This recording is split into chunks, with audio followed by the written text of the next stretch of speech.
کیونکہ ہر طرف سے عجیب و غریب زبان لینگویج استعمال ہو رہی ہے. تو مجھے لگتا یہ ہے کہ آپ کے ناظرین کے لیے ایک چھوٹا سا واقعہ سنا دوں, 1-2 منٹ لوں گا آپ کے. جی جی ضرور سر. امریکہ کے سابق صدر تھے رچرڈ نکسن. جی وہ نائب صدر تھے امریکہ کے. It was way back in 1962. تو وہ صدر ڈیگال سے مل چکے تھے, فرانس کے صدر ڈیگال سے بھی مل چکے تھے, متعدد عالمی رہنماؤں سے مل چکے تھے.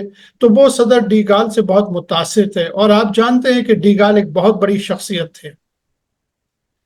تو رچرڈ نکسن نے اپنی کتاب لیڈرز میں یہ واقعہ لکھا ہے کہ میں نے جب صدر کا الیکشن لڑا تو میں نے صدر ڈیگال سے کہا کہ مجھے کوئی ایک ایسی بات بتا دیجئے کہ جس کی بنیاد پہ میں اچھا لیڈر بن جاؤں. تو انہوں نے انہیں 10 چیزیں لکھ کے بھجوا دی. تو انہوں نے پھر, وہ کہتے ہیں کہ میں نے پھر انہیں کال کی اور کہا کہ سر مجھے صرف ایک چیز بتائیں, یہ تو آپ نے مجھے 10 بتا دی, یہ میں کیسے کروں گا. تو پھر جواب میں انہوں نے ایک لفظ لکھ کے انہیں بھیج دیا, اور وہ لفظ تھا خاموشی. انہوں نے کہا کہ بولنا سیاست داں کے لیے موت ہے, تو خاموشی اختیار کر. تو بس میں یہی کہتا ہوں کہ سیاست دانوں کو برباد ہونا چاہیے. امین گنڈا پور صاحب جو ہیں, ان کو تو ہر بات میں اب یہ کہنا چاہیے کہ بھائی میں چیف منسٹر بن گیا ہوں, سیاسی معاملات پارٹی کے لیڈروں سے بات کر لو, مجھے کام کرنے دو.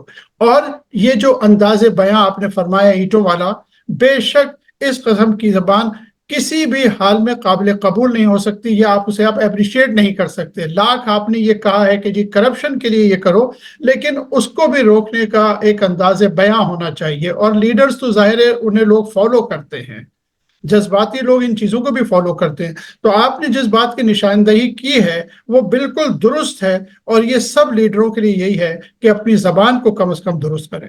سر آئی اپریشیٹ, اور میں سمجھ بھی گیا آپ کی بات بالکل صحیح ہے, اور ایسے ہی ہونا چاہیے, کیونکہ جب آپ حکومت کا حصہ بن جاتے ہیں تو پھر آپ کو اسرٹ کرنا چاہیے لوگوں کو کہ مسائل حل کرنے میں, کہ ملک میں مسائل بھی کچھ ایسے.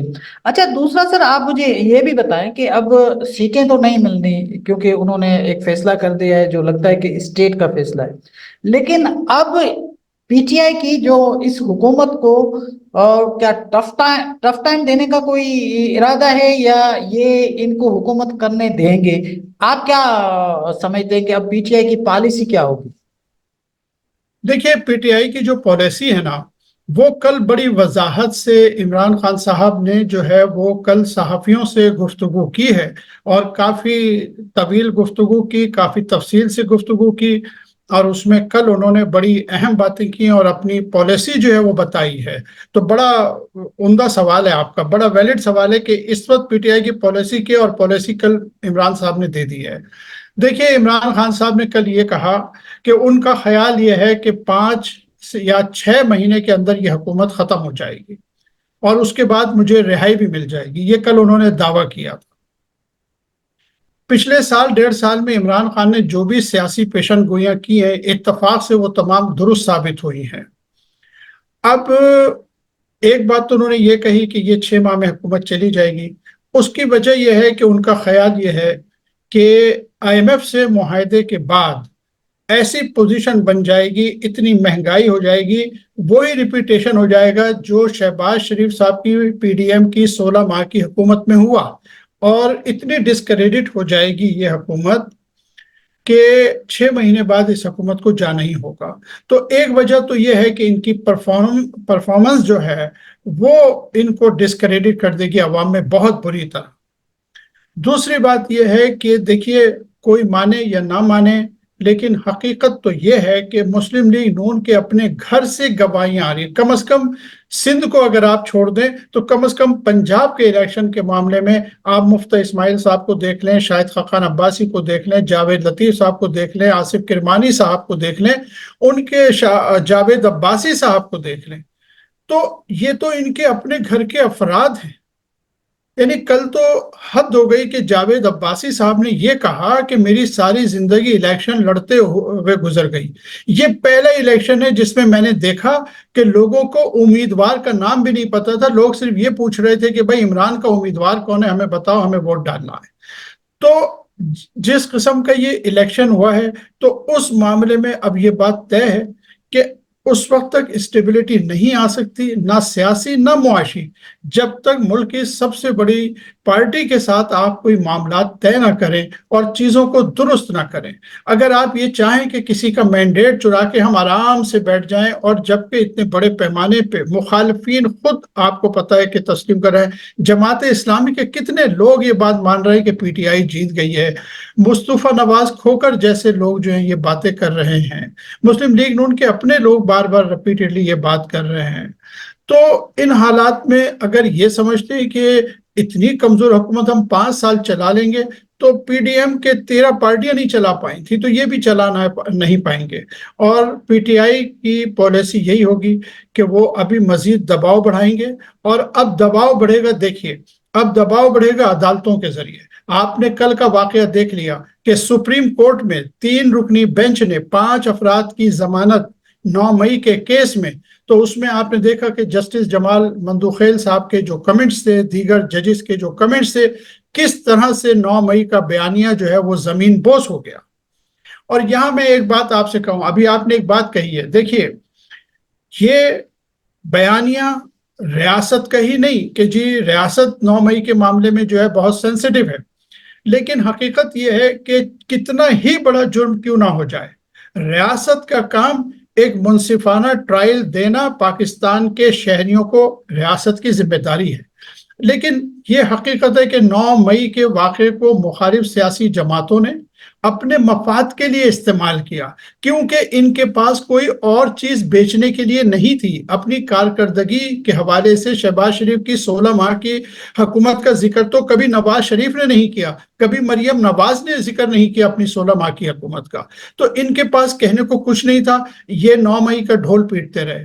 کل آپ نے دیکھا کہ سپریم کورٹ کے ججز نے کیا کہا، کس طرح سے مطلب یہ ہے کہ ان لوگوں کو ضمانت دی، یہاں تک کہا گیا کہ مقدمہ جو ہے معاملہ ہوا ہے راول پنڈی میں، گواہ جو ہے وہ لاہور کا ہے، الزام ہے فائرنگ کا، لیکن نہ کوئی گن ہے نہ کچھ ہے۔ اسی طرح اتنی مطلب یہ کہ اس سے ہمیں یہ اندازہ ہوتا ہے کہ ہمارے اداروں کو بھی کتنا پلوٹ کر دیا گیا ہے کہ کوئی بھی گھٹیا، ناجائز، غلط، جھوٹا مقدمہ آپ کو قائم کرنا ہو تو اداروں کے جو لوگ ہیں وہ بڑی آسانی سے لوگوں کے خلاف مقدمات قائم کرتے ہیں۔ اب عدالتوں کے ذریعے عمران صاحب بڑھائیں گے اپنا زور۔ دوسری بات، کل جو ہیئرنگ ہوئی ہے سینٹ کمیٹی میں، وہ جو ہے نائب وزیر خارجہ جو ہیں ڈونلڈ لو، جی جی، ان کی جو کل گفتگو ہے، اس کے بعد میں سمجھتا ہوں کہ عالمی دباؤ جو ہے وہ ہمارے ہاں زیادہ بڑھے گا، اور یہ معاملہ جو ہے نا اتنا سیدھا سادہ اسموتھ یہ گورنمنٹ نہیں چل سکے گی، تو بین الاقوامی طور پہ دباؤ بڑھایا جائے گا، عدالتوں کے ذریعے دباؤ بڑھایا جائے گا، اور تیسری حکمت عملی عمران خان صاحب کی جو ہے وہ جلد سے جلوس ہوں گی۔ اچھا، یہ میں اس کے بارے میں سوال پوچھنے والا تھا، جو یہ امریکن کانگریس میں جو سیکریٹری کو جو بلایا گیا ہے یہ ڈونلڈ لو کو، اس کے بارے میں کچھ لوگ، میں اسپیشلی جو یوٹیوبرز دیکھ رہا تھا، بڑے بڑے صحافی، بڑے بڑے نام ہیں، وہ ایک نیریٹو بلڈ کرنے کی کوشش کر رہے ہیں کہ یہ سارا کا سارا جو ہے وہ جوز لابی، یہودی لابی وہ کر رہی ہے عمران خان کو ڈیفینڈ کرنے کے لیے، یہ پھر عمران خان کو وہ جوز اور یہودی کے ساتھ ملانے کی کوشش کر رہے ہیں۔ حالانکہ یہ تو جو پاکستانی ایکسپیکٹ ہے، انہوں نے وہاں پہ کچھ پریشر جو ہے وہ ایگزرٹ کیا ہے، اور وہاں پہ احتجاج کیا ہے سول سوسائٹی نے عمران خان کے لیے۔ اسی دباؤ میں فرسٹ ٹائم ایسا ہوا ہے کہ انہوں نے جو اپنا ڈونلڈ لو سے جو ہے نا وہ سوالات کیے ہیں، اور بڑے اچھے سوالات کیے ہیں۔ اس میں یقیناً ڈونلڈ لو نے کہا ہے کہ میرے ساتھ کچھ مجھے تھریٹس بھی ملی ہیں، یہ بات اپنی جگہ، لیکن انہوں نے بڑی ایک ڈسپلیئر بھی شو کیا ہے جو الیکشنز میں جو یہ irregularities ہوئی ہیں اور ریگنگ ہوئی ہے۔ تو آپ کیا سمجھتے ہیں کہ یہ لوگ، یہ جو ہمارے میڈیا اس بیانے کو جو بلڈ اپ کرنے کی کوشش کر رہی ہے، نیریٹو کو بلڈ اپ کرنے کی کوشش کرے، کیا ہمارا عوام اس کو بائی کرے گا کہ یہ یہودی لابی کی ساری سازش ہے؟ دیکھیے، یہودی لابی کا معاملہ جو ہے نا وہ بھی ایک زمانے میں مولانا فضل الرحمان صاحب کو بھی بہت شوق تھا عمران صاحب کو اور یہودیوں کو یکجا کرنے کا، حالانکہ یہ بڑا فضول سا الزام ہے۔ اور 8 فروری کے انتخابات میں بہت سارے بیانیے جو ہے وہ دفن ہو گئے ہیں، اس میں سے ایک بیانیہ جو ہے وہ یہ یہودی لابی والا بھی ہے۔ آپ نے بڑی اچھی بات کی ہے، دیکھیے اپروچ کی بات ہے۔ دیکھیے پہلی بات تو یہ ہے کہ پہلی مرتبہ امریکہ میں میرے بہت روابط ہیں اوورسیز پاکستانیوں سے، میرے خاندان کے افراد بھی وہاں رہتے ہیں۔ دیکھیے پہلی مرتبہ ایسا ہوا ہے کہ پاکستانیوں نے اپنی ایک لابی بنانے کی کوشش کی ہے یو ایس اے میں، اور اپنی ایک آواز بنانے کی کوشش کی ہے، جس طرح انڈین لابی بڑی مضبوط لابی ہے وہاں پہ۔ یہ پہلی مرتبہ ہوا، اور یہ جو پریشر ہے، یہ جو لابی ہے، یہ فیوچر میں مستقبل میں پاکستان کے بہت کام آئے گی، اور جتنے وہاں اوورسیز پاکستانی رہتے ہیں امریکہ میں، وہ سارے پاکستان کے مفاد کے لیے ہی کام کرنے کی کوشش کرتے ہیں اور کچھ نہیں کرتے۔ پہلی بات تو یہ ہے۔ دوسری بات یہ ہے کہ دیکھیے ڈونلڈ لو کی گفتگو کے دو بڑے اہم نقطے ہیں۔ ایک نقطہ تو یہ تھا کہ کیا امریکہ کسی طرح سائفر کے ذریعے تھریٹ کر رہا تھا گورنمنٹ کو، کیا وہ سازش کرنے کی کوشش کر رہے تھے؟ تو obvious سی بات ہے کہ انہوں نے اس بات کو ایڈمٹ تو نہیں کرنا تھا کہ جی ہم تھریٹ کر رہے تھے، ہم ان ڈپلومیٹک لینگویج یوز کر رہے تھے، یا ہم تختہ الٹنا چاہتے تھے عمران صاحب کا، یہ تو وہ کسی بھی فورم پہ کہنے سے رہے۔ لیکن ماضی میں امریکہ کا کردار ہم سب کو معلوم ہے، کتنی گورنمنٹس ہیں جن کے تختے الٹے امریکہ نے۔ مصدق کی ایران میں ہوا، نکاراگو میں ہوا، کہاں کہاں نہیں ہوا آپ کو پتا ہے۔ تو اگر امریکہ نے ایک کوشش پاکستان میں بھی کر لی تو کون سی بڑی بات ہے، انہوں نے کی ہے، انہوں نے کوشش۔ اچھا پھر حکومت پاکستان جو پارٹی حکومت میں، وہ یہ سمجھتی ہے کہ جی انہوں نے یہ سب کیا ہے، تو یہ یہاں تک تو انہوں نے اپنی بات کہہ دی کہ جی ہم نے نہیں کیا، چلیے مان لیتے ہیں۔ اسٹیٹ ڈپارٹمنٹ تو پہلے بھی کئی دفعہ ڈینائی کر چکا ہے، مستقل ڈینائی کر رہے ہیں، تو یہ کوئی نئی بات نہیں۔ اس میں خاص بات تو یہ ہوئی کہ ڈونلڈ لو نے تو پھر انتخابات کی کریڈیبلٹی پہ بھی سوالات اٹھا دیے۔ یعنی جو پی ٹی آئی کا گول تھا، پی ٹی آئی کا ٹارگٹ تو یہی تھا کہ انٹرنیشنل فورم میں یہ بات ثابت ہو جائے کہ ہاں انتخابات میں بے ضابطگیاں یا دھاندلی ہوئی ہے۔ تو ڈونلڈ لو نے بھی اس کو ایڈمٹ کر لیا، دیگر سینیٹرز نے بھی کہا۔ ایک سینیٹرز نے تو یہ بھی کہا کہ جی امریکی سفیر کو جیل میں جا کے عمران خان سے ملاقات کرنی چاہیے، ان کی خیریت لینی چاہیے، اور میک شور کریں کہ پھر وہ جب جیل سے باہر آئیں تو ہمیں بتائیں کہ ان کے ساتھ یہ انفیئر ٹرائل کس نے کیا۔ تو اس لحاظ سے میں سمجھتا ہوں کہ پی ٹی آئی کی حکمت عملی تو بہت کامیاب رہی۔ ڈونلڈ لو کا انکار کی کوئی اہمیت نہیں ہے، کیونکہ یہ انکار تو مسلسل 2 سال سے امریکی حکومت کر رہی ہے، جب سے یہ واقعہ ہوا ہے ووٹ آف نو کانفیڈنس کا۔ تو وہ کوئی نئی بات نہیں تھی، وہ امریکی حکومت کی نمائندگی کرتے ہوئے انہوں نے انکار ہی کرنا تھا۔ لیکن یہاں پر یہ ہوا کہ جو میں نے ابھی آپ سے کہا تھا کہ یہ جو انٹرنیشنل دباؤ ہے یہ اب مزید بلٹ ہوگا، اس کی وجہ اس کو اب پی ٹی آئی اپنے حق میں استعمال کرے گی۔ یہ صورتحال ہے جی۔ اچھا قریشی صاحب، اب تھوڑا سا ہم کنکلوژن کی طرف چلتے ہیں۔ ابھی جو ان کی پی ٹی آئی کو اور پی ٹی آئی لیڈرشپ کو ٹارنش کرنے کے لیے آج میں دیکھ رہا تھا کہ انہوں نے کوئی اسٹیٹمنٹ دی ہے کسی جیل خانے والوں نے، اور کہا ہے کہ عمران خان کے کھانے پہ کوئی 6 مہینہ میں کوئی 35 لاکھ روپے مطلب ایک خرچہ آیا ہے۔ It seems ridiculous. تو آپ ایسے بیان کو کیسے دیکھتے ہیں؟ جیسے انہوں نے عدت کا کیس بھی کھولا تھا، کیا یہ باؤنس بیک کرے گا، یا آپ سمجھتے ہیں کہ واقعی کوئی 6 مہینے میں عمران خان کوئی 35 لاکھ روپے کا کھانا کھا گیا ہوگا؟ کیسے دیکھتے ہیں سر؟ دیکھیں اب اس طرح سے اگر آپ حساب لگائیں گے تو پتہ نہیں نواز شریف نے تو پھر کروڑوں میں کھا لیا ہوگا اور شہباز شریف نے کھا لیا ہوگا۔ دیکھیے ایک تو یہ کہ بیانات میں سنجیدگی کا ایلیمنٹ نہیں ہے۔ موجودہ جو حکومت ہے، ابھی ایک لمحے کے لیے اس حکومت سے ہم پیپلز پارٹی کو علیحدہ کرتے ہیں کیونکہ وہ وزارتیں ان کے پاس نہیں ہیں۔ آپ دیکھیں جب بھی آپ ایک پیٹرن دیکھیں، آپ ایک بہت باخبر صحافی ہیں اور آپ بہت مطلب وسیع آپ کا مطالعہ ہے۔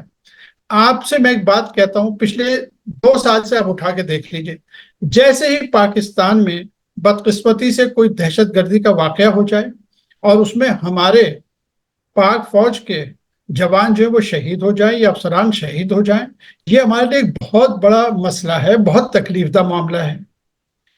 لیکن مسلم لیگ نون والے خاص طور سے وہ جناب ان کو 2 کام آتے ہیں۔ ایک تو یہ ہے کہ جی وہ فوری طور پہ جو ہے نا اس پالیسی کا الزام عمران خان پہ، یا جیسے ڈیفنس منسٹر صاحب نے اسمبلی میں کھڑے ہو کے کہا کہ جی جنرل فیض اور باجوہ صاحب کو بلاؤ، عمران صاحب بلاؤ، یہ پالیسی انہوں نے بنائی تھی۔ ایک بات۔